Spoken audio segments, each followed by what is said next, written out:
Welcome to Survive and Thrive, your global media viability podcast. I'm Janelle Dumalaon. This season looks at what it takes for independent public interest media to navigate multiple existential challenges. Across many countries, free media are under pressure because of disappearing finances, because of the contest for eyeballs on digital platforms, and because there's an ongoing battle for public trust. In this season, we explore how journalism can stay resilient and stay relevant as a cornerstone of democracy. Today's episode focuses on social media and the challenges of turning views into real value for journalism. For many outlets, social platforms are the main way to reach audiences, but they also create new problems for media viability. Our guest today is my colleague, Yasmina Al-Gannabi, Meta Lead and Social Media Security Officer at DW. Yasmina, welcome to the podcast. Thank you for having me. I'm really glad. Thank you for the invite. So, Yasmina, let's start like this. So, there's a lot of debate these days on the harm that social media algorithms do not only to society, but to ourselves as individuals. Do you think public interest media should be on social media at all? Straight right off the answer, obviously yes, because we have to be where our audience is. They're consuming a lot of content, regardless if it's news content or if it's like regular fluffy content on their mobile devices. And I think that as public interest media, we have to be present where they are, regardless of if we like the platform or not, if it's Instagram or if it's the Fediverse or if it's X. We have to provide alternative narratives to what they're consuming. They're currently overflown by content from different content creators, broadcasters, public interests, or private interests. So I think to leave them the choice to decide what they would like to consume is probably the best idea. So, this is a word that comes up a lot, but can you tell our listeners again what the Fediverse actually is? To make it quick and break it down, it's an alternative to the regular platforms that we have at the time being. So it's an alternative to YouTube, it's an alternative to Instagram, it's an alternative to Facebook, where their content distribution is not based on algorithms, but based on what the users are interested in consuming. So they would only receive content from the channels that they're following. Mastodon is, for instance, currently at least for the German-speaking audience, a very alternative platform, very popular alternative platform to X. This would be a Fediverse instance. Okay, so thank you for clearing that up. Now, you mentioned Germany, so I am going to go there as well. So, a recent study here in Germany estimated that around 12% of Google's advertising revenue is generated through searches related to journalistic content. So, in the German market alone, that could mean that Google generates about 1.3 billion euros a year from journalism related searches. So, what do you think that tells us about the relationship between journalism and the platforms? I mean, if you put it in relations, when these platforms were created, they never really had journalistic content in mind. They always had revenue as their primary goal, right? It might sound as a big number for us, but I think if you talk to Google or if you talk to Meta, if this is the money that they're expecting, they'll probably reply no, because they can make much more money by creators. So I think holding the platforms or the people who are responsible for the platforms accountable for what they're doing is one thing, but I think we also, as public broadcasters, need to increase the awareness amongst audiences how they consume content to make it more attractive for these platforms to publish the content, regardless if they can make that much revenue out of it or not. And how does that awareness building look like? One thing would be obviously media literacy. It's not that we undermine the expertise and the interest and what people are consuming, but I think when it comes to fake news, for instance, there is not a big awareness to how differentiate between regular organic content and deep fakes that are done by AI. One example is, for instance, a very harmless video of the jumping bunnies on the trampoline created by AI. It is a cute example, but if you look further into it, you see that it's super difficult for regular users, even for us as journalists, to identify the differences. There are all sorts of scandals popping up every now and then, especially due to the global political situation with deepfake videos created amongst wars, or using faces of politicians or even anchors who are suddenly speaking up, but it's not really them. So we need to increase the awareness of users to look for the source. Who is the source? What is it behind? Certain clues to educate. I don't want to use the terminology educate them, but unfortunately, I cannot come up with a better idea right now.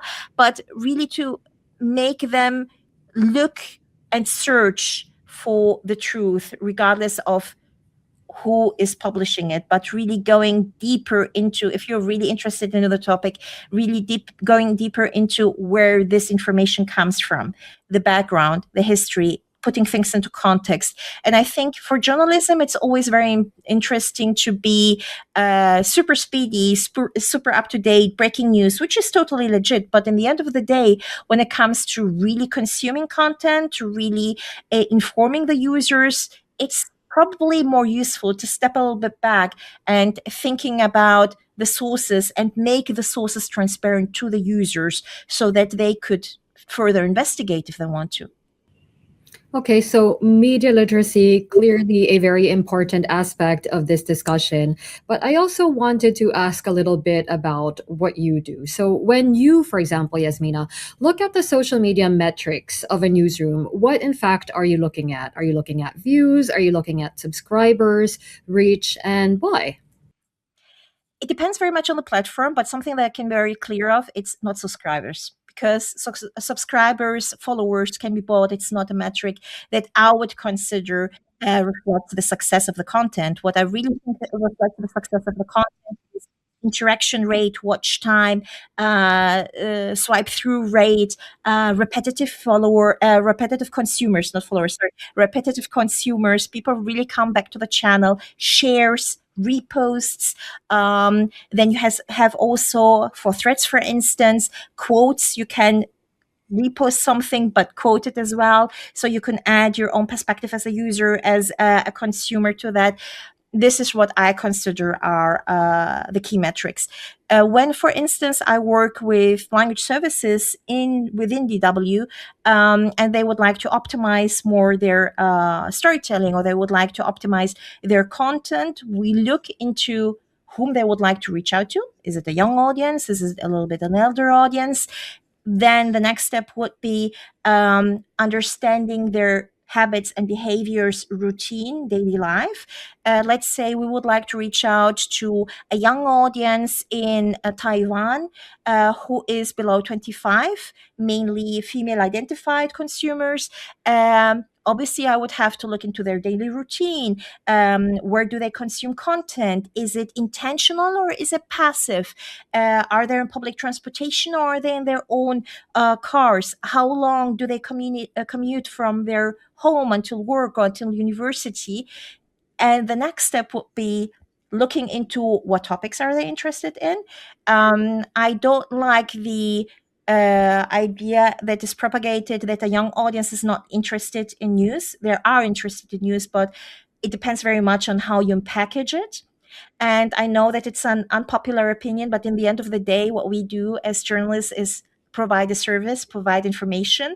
So we would have to look into how can we make our content stand out amongst all the other content that's being published, because our competitors are not other broadcasters. Our competitors is everyone producing content on a platform that is actually not intentionally done for journalistic content.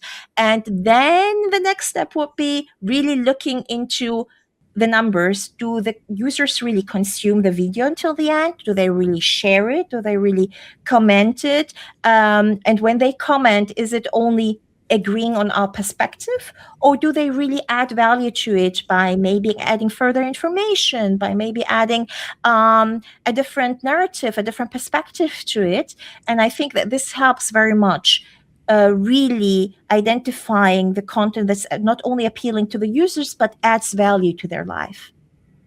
So, at the core of it, we're not only, of course, looking at audience size, as you pointed out, but the quality of the audience as well as how they interact with the content that we put up on the platforms.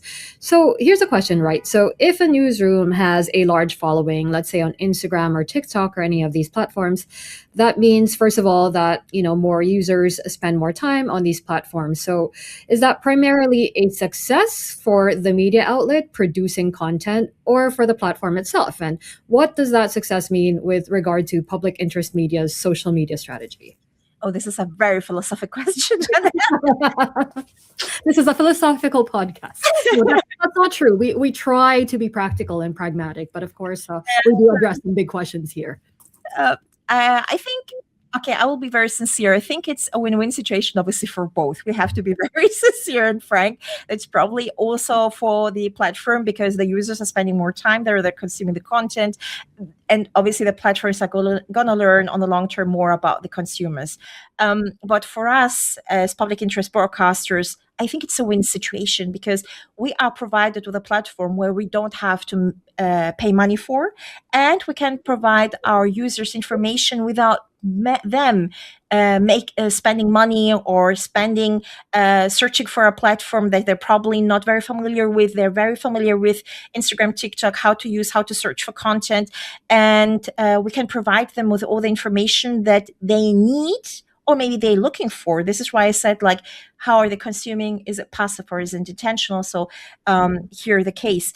Yeah, I think we have to use this platform that we're provided with this opportunity, and it would be very sad if we would not do it. Let's put it the other way around. I mean, a few months ago we had well, a few months ago, it's already like a year ago, we had elections in Germany. And we have seen that the right wing perspective was very popular within the young audiences on TikTok. Because unfortunately, other broadcasters, public interest broadcasters in Germany, didn't see the chance to be present there on TikTok. Due to different regulations, whatever, it took them time to really understand the importance of being there. And this is why we saw a different result in the elections that we were expecting. So we saw that the far right, with the Alternative for Germany, was very much popular amongst first electors or people electing for the first time or very young audience, due to the fact that they were having a free space on TikTok without providing the users with a different narrative, with probably a different perspective. This is why I think it's also for us a win-win situation to be there to reach out to our audiences. I mean, I find the idea of alternative narratives and not letting, say, a single narrative take up all the space. You should also be present there. But are there certain kind of narratives that work better on social media and TikTok, which makes the job harder for public interest media? For example, it is often said that things that are countercultural, things that aren't particularly mainstream, perhaps like a more right wing perspective, even though that is becoming more and more mainstream. Is that a thing to consider as well? I think that needs to be considered, and the platforms have also been after the criticism and after all the publications that were made by different media outlets, that during certain times they really preferred that kind of, let's say, right wing populistic narrative, and was pushed by the algorithms. But at the same time, if we as users, and again, I come back to the media literacy thing, as users consume content differently because it is an individual thing. Yes, the algorithms can tell you something, but you can hack as a user of the algorithm by really consuming that type of content that adds value to your daily life, by following public interest broadcasters, by following NGOs, because you will be filled in your newsfeed with that type of content. But if you keep on following content or interacting with content that provides you with different narratives or provides you with, I don't know, let's say some myths, then obviously your newsfeed will be filled up with myths that are not based on facts. So I think that here comes back to the media literacy to increase the awareness of the importance that we as users can do it differently. Something else, all the platforms actually provide you with the opportunity to only consume content of accounts that you're following, or even turning to chronologically. So not only based by the algorithms, but chronologically when content was published. So let's be honest, in the end of the day, we're all human beings. We're all a little bit lazy. We don't want to step out of our comfort zone, which is totally legit. But I think that many users out there are not aware of these opportunities and they're not switching it on.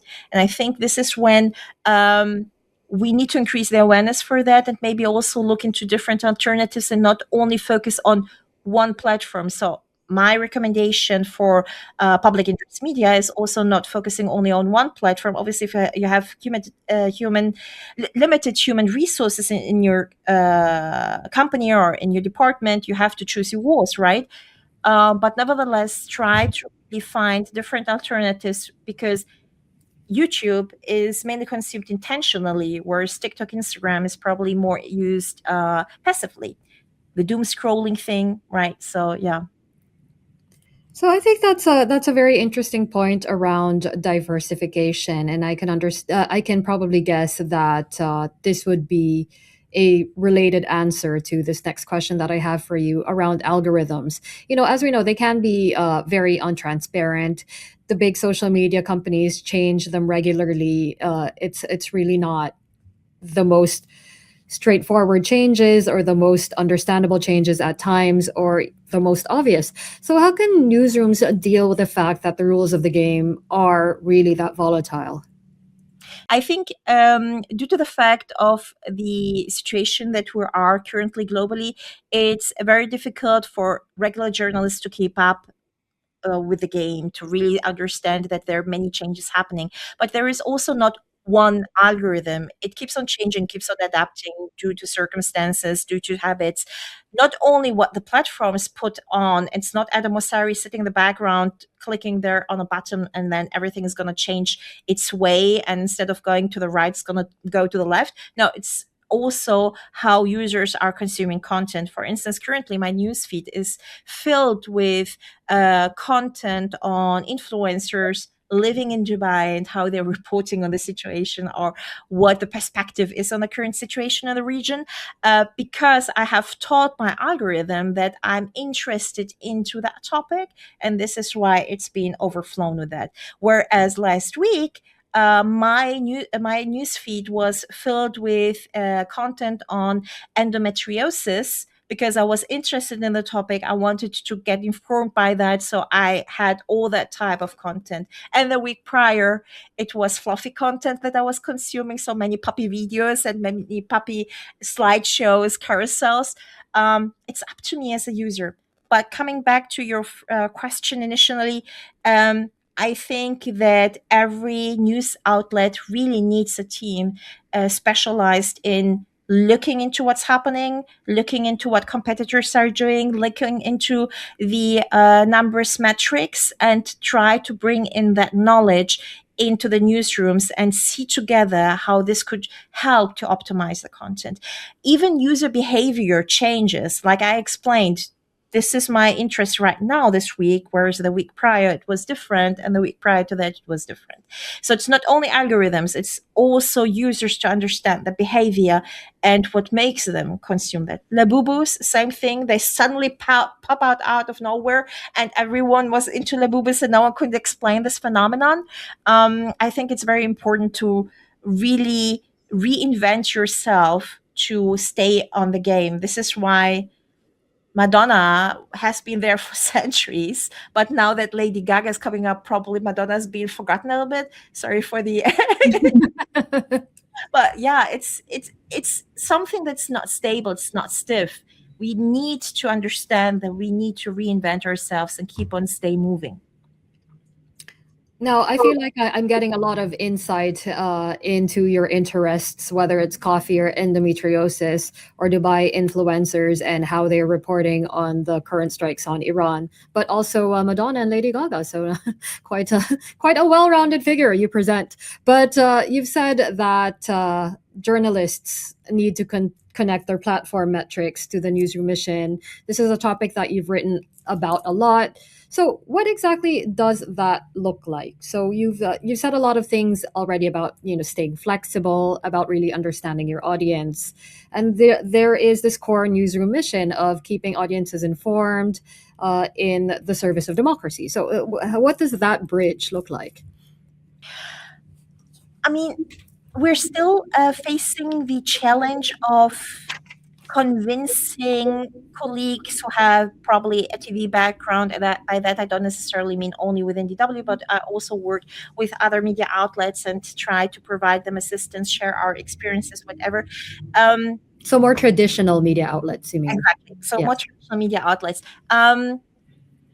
It depends very much on the users. Whom would I like to reach out to? Is it more a boomer generation, a millennial generation, Gen X, Gen Z, or even Gen Alpha? For Gen Alpha, let's take Gen Alpha for instance. They're very young, but they are super digital. They're very much into gaming. So why not providing them information in a gamification way on Roblox, for instance? Regardless of all the critics, and I'm also very critical towards Roblox because they're not real regulations since they in terms of maintaining the young audience safe from all outside dangers without There going have been some horror stories. That's yeah. right. So but again, if the children are present on Roblox, to maintain them, keep them interested, provide them with information that they are very interested in. They have a lot of curiosity. Why not creating specific formats for Roblox and be present there? If we really would like to reach out to a Gen Alpha, if I would like to reach out to a Boomer generation, they're obviously more present on traditional media consumption opportunities like TV, radio, printed news, but they're also very much present on Facebook. So I have to be, as a media outlet, present on Facebook and not ignore them. So I think it's more like evaluating where do I want to be, where can I really provide content and add value to, and whom would I like to reach out to. Um, and this is why you would see that you have different phenomenons. Either you have the factor that a news outlet or a newsroom would like to be present everywhere, but they don't have enough human power and the capacities and to really understand and learn how to optimize the content. And this is why you see their numbers dropping and them relying very much on sponsored postings, which is not very sustainable, just to say. And then you have the other factor where newsrooms are super cautious where to be present and what to do and how to do it. And they're probably even I don't want to say censor themselves, but they are not brave enough to present the content that they would like to because they're super cautious and scared. Is it right? Is it wrong? Can I do it? I would say just test it. Test it for 6 to 8 weeks. Do you see an added value? Do you really see qualitative feedback from your users? Do they really consume it? Do they really comment? Do they really call you, send you emails, DM you? Then you understand that you're providing them with a user need and really filling into the user need. So you know that you have added value depending on the feedback that you get. Yeah, qualitatively, it's always super clear and super sincere. I don't know if I'm allowed to say this, but today I had, for instance, a meeting with our dear colleagues from the Indonesian department, and they're present on Threads. And they're super cautious because they're a very small team what to do on Threads. Is it really a growing platform? Is it really worth to be present there? What type of content do we want to do? Do we really want to have it as an alternative to X, which, to be honest, it's not always a very good idea because it works differently, it has a different audience, it has a different user experience than X. But nevertheless, I see via the comments that the users are sending, they're not a huge number of followers, comments, interactions, but the comments of the users are really very valuable. They really are in a conversation. It's not them agreeing to what we're sharing, but really having a conversation amongst themselves and really, again, reposting and adding their own quotes to it. I would consider it as a success, not because millions of views, they don't have it, but rather like really this qualitative high interaction rate amongst the users. Yeah, I mean, this was part of something that you had alluded to in that answer, but I just wanted it highlighted, of course, when we're talking about the difficulty of resource management for media outlets. You know, deciding where to be present, where to dedicate resources, of course, is a very relevant question for every media outlet. And as you've said, you know, some strategically want to be everywhere, and some other outlets are perhaps even cripplingly cautious when it comes to that sort of decision making. So I just this also came to mind. At least some smaller media outlets, they've distributed their content almost exclusively via social media or messenger apps such as Telegram. So they have had a website, but sort of considered it more like a business card, you know, like a digital storefront, if you like. But this trend now seems to be going in the opposite direction. So how do you see the role of the website, which I guess we can now consider traditional media, although I am old enough to remember when it was considered new media, but like, where are websites now? I think coming back to the point where we're speaking about diversifying where to be present, obviously the website still plays a big role. You really want to have something for the users to go back to understand who you are, what is your identity, what are your sources. Let's say, for instance, in parts of the globe where people don't know who DW is, what they stand for, it's very valuable to have our website for them to come back to. And when it comes to content, obviously the content that we're publishing on our website is different to the content that we're doing on social media. So we focus very much on written articles. So it's more like what formerly used to be the newsletter, or what used to be the regular newspaper. Sorry, not newsletter, newspaper. This is an alternative to it, but nevertheless, I think really having your identity being present on a website is very valuable. This is the first thing. The second thing is, again, where is our audience and who is our audience. If our audience would like to have a website to consume content, and we would really like to showcase what we stand for, we have to be present there as well. And something that does not work, again, that was a no-no a few years ago, is to have the conversion rate from the social media platforms to the website. So we had a phase a couple of years ago where Facebook really kind of decrease the opportunities of growth if you would share links from your website. But now this is overdue and it's back to it. You only have to think again how to package the content to make it appealing to the audience who is present on Facebook, to redirect them from the Facebook platform to your website. Same thing when you're on WhatsApp. WhatsApp also doesn't provide you with that many opportunities to understand your audience and metrics and whatever. But nevertheless, I think it's super valuable to be there, because in the end of the day, our users are always on their mobile devices. They're consuming content rather passively, intentionally, whatever. But let's say you're on a break, you would like to read a quick article on something, or you were not aware of a certain situation, interview, whatever, and then you have it provided to you on your mobile device because you are a member of a WhatsApp channel. Why not? So I think like really having this diversification and really understanding who your audience is, where they are, what are their daily routines, helps you decide where to be present. And WhatsApp, let's be honest, regardless of all the criticism around WhatsApp, it's, especially for a small newsroom, for a small media outlet, very easy to maintain.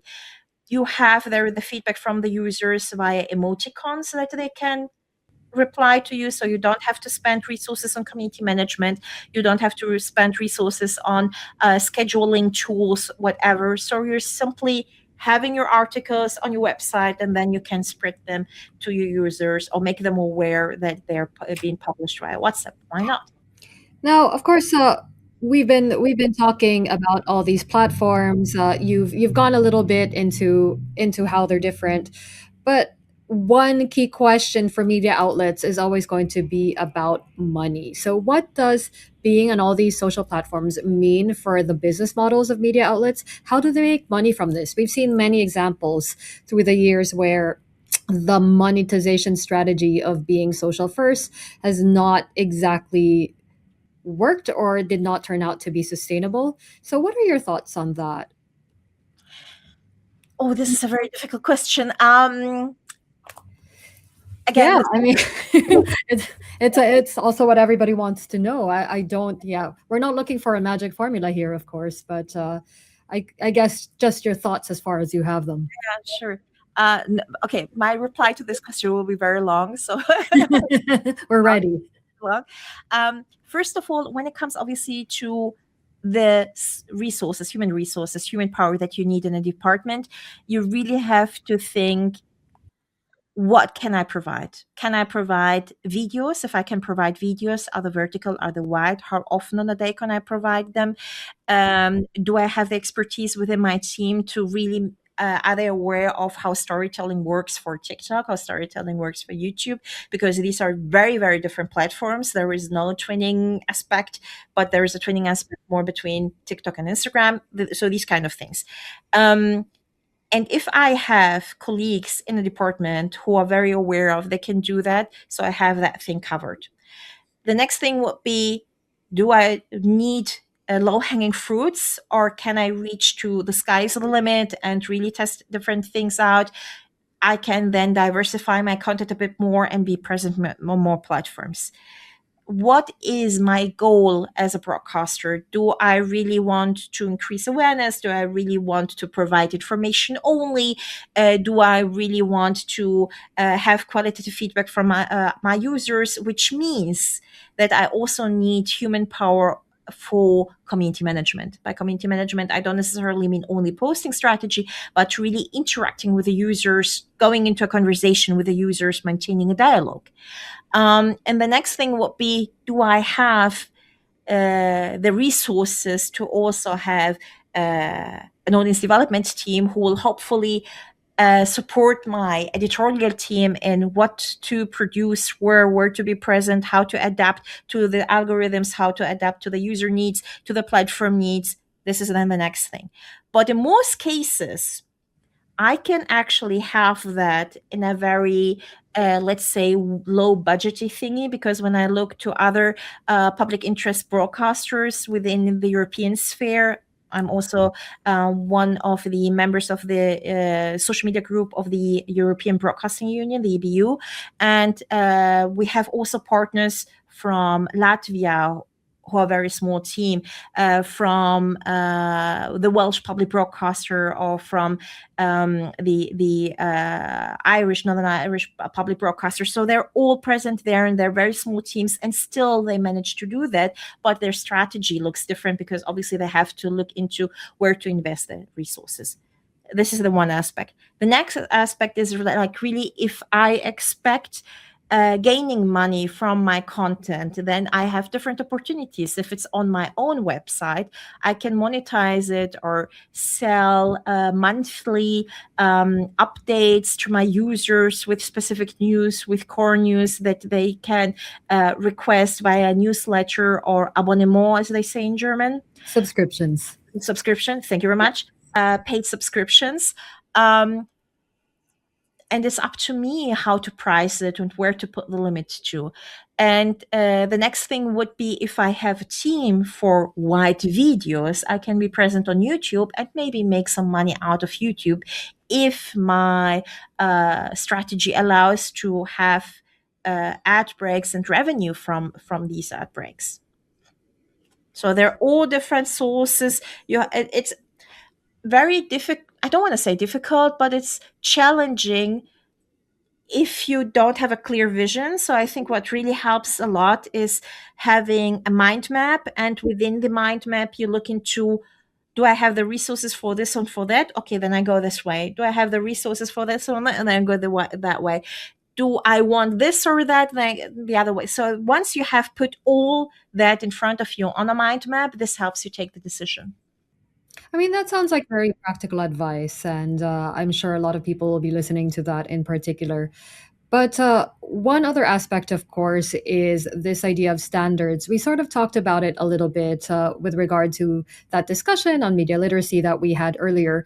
But this is about the journalistic side, working with colleagues together. How can editors and media managers support their teams in adapting to this environment without compromising journalistic standards? Because obviously public media has a very specific role. It's public interest media, right? Like, so it's this idea that you don't always have to cover the sexiest, buzziest things, but the things that are most important for society, right? And that might not always be the trending thing at the time. So how do you balance these things together? I don't think that it's only tied to trends. I mean, a young audience, if I would like to reach out to a Gen Z and Gen Alpha, it's not only tied to trends. I can sometimes do the trend myself. Best case is Welsh public broadcaster. We had a use case a couple of weeks ago. Um, uh, I have to admit, I didn't have that much experience with the Welsh tradition and language and what is currently happening in the country. But what public broadcasting is trying right now to do is increasing awareness of reviving the Welsh language. So they do a lot of campaigns, and they really try to do shows for a young audience within Welsh, trying to teach them Welsh once again, because even though them being Welsh, they're not don't always speak the language, right? So one of the campaigns that they did, they worked together with a participant of the X Factor, the Welsh version of the X Factor.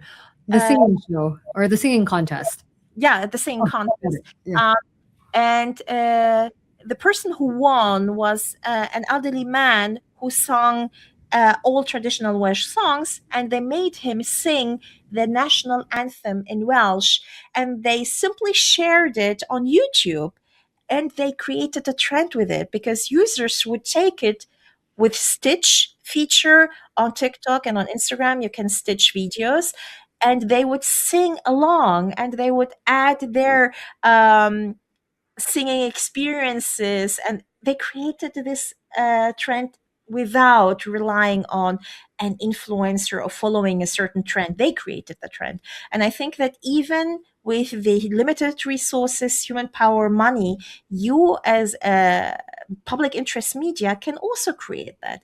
So you don't always have to follow the latest trend. You simply need to identify what is currently state of the art in terms of storytelling and feed into that and provide the users with that type of content and create the trend yourself. Um, uh, I can Spanish public broadcaster as well, Televisión Española. Last summer, unfortunately, there was a very sad incident in Spain that thankfully was covered by the media. A young girl was bullied at school and unalived herself. So Oh, no. Televisión Española had a campaign to increase the awareness amongst children, teachers, parents of the bullying on social media and its impact, creating fake videos, videos of people is obviously legally a huge problem, but also ethically, what impact it will have. Spreading this video, why once you encounter what to do when once you encounter this video, someone shares it with you, what to do. So really, they had the service aspect in mind, and they created this trend that suddenly influencers jumped on the trend by really teaching their audience, really sharing with them that bullying is not okay, how to identify bullying, what bullying really is it okay, is it not okay, where to set your standards and your boundaries. And it created this awareness. And I think that here we have two examples that were created because of two different reasons. But again, users really added value to it, and or accepted as added value to their life, and they added to it by their own perspective. So that certainly sounds like a very impactful example. And we could keep talking. We could keep talking about this for hours. There is just so much to get into, but unfortunately, our time is limited. So, Yasmina, do you have any last thoughts on successful social media strategies, taking it from views to creating real value and real impact for audiences, just in the way that you've been describing? I think that really creating a mind map where you put all the ideas helps you in the first instance to create a clear idea where the journey is going to for you or where you want the journey to go to it. And according to that, you build your strategy by not putting your expectations too high and the boundaries too high, but really try to understand what you would like to do. Is your intention increasing awareness, having a discussion, whatever? You don't always have to publish 15 videos a day or 10 carousels a day.